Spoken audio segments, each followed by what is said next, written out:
Okay, Disney.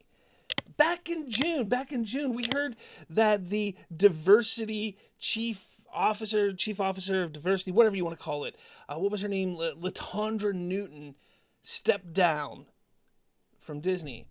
We all thought this was a good thing because we thought that this was Disney saying, you know what? We're not gonna focus on this woke bullshit anymore. No, we're going to move in a different direction. We're going to hire people because they're the best person for the job. We're going to cast because they're the best person for the job. We're not going to change the race, the gender, the whatever in our films just because we have to cater to one group or the other. At least that's what some of us thought.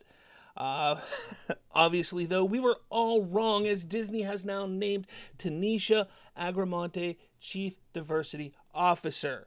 Now, she is replacing, as I said, Latondra Newton, who stepped down from her role in June. She will report directly to Sonia Coleman, who is Disney's Senior Executive Vice President and Chief Human Resources Officer.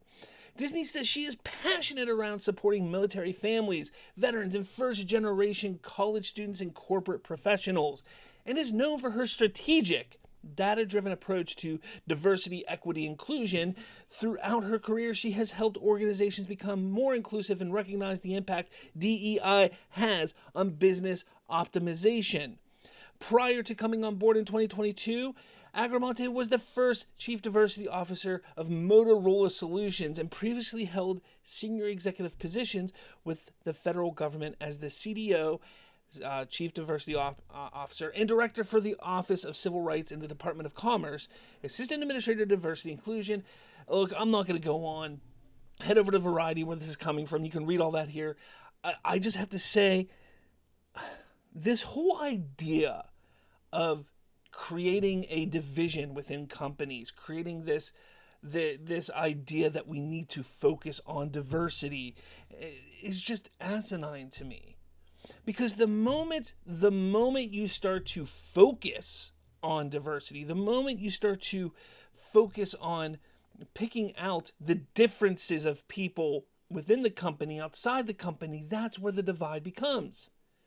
You should only ever hire somebody because they're the best person for the job. You should only ever cast somebody in a movie because they're the best person for the job.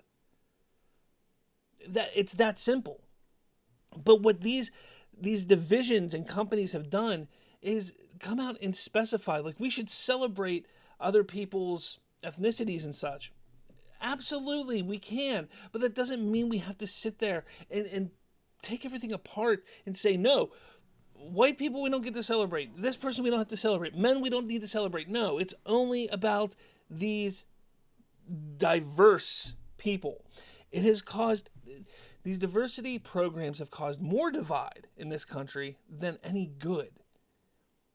And you take a look at Disney as of late and how far they have fallen. How far they have fallen over the last, 5-10 years? Longer, maybe?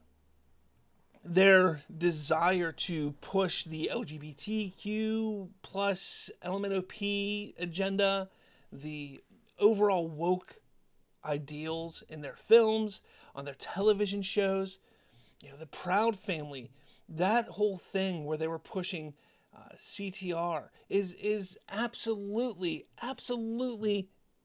terrible. Yet Disney's okay with it.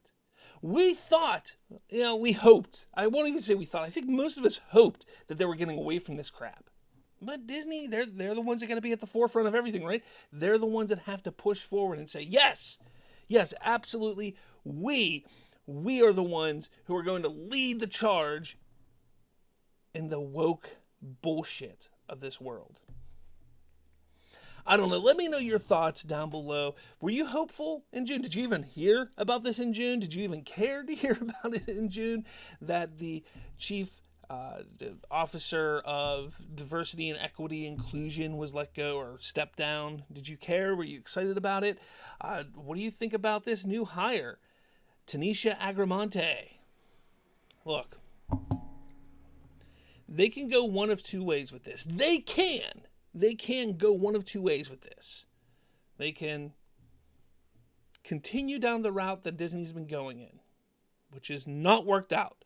They've lost billions and billions of dollars the last few years.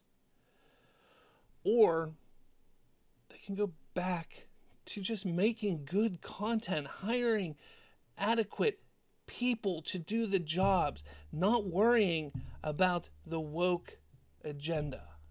And if they go that route, I guarantee they're going to make more money. I guarantee it. Let me know your thoughts down below.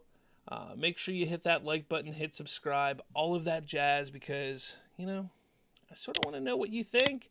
And I want you to follow me. I want you to hear more of what I have to say. And you can come yell at me in the comments. It's fine, too.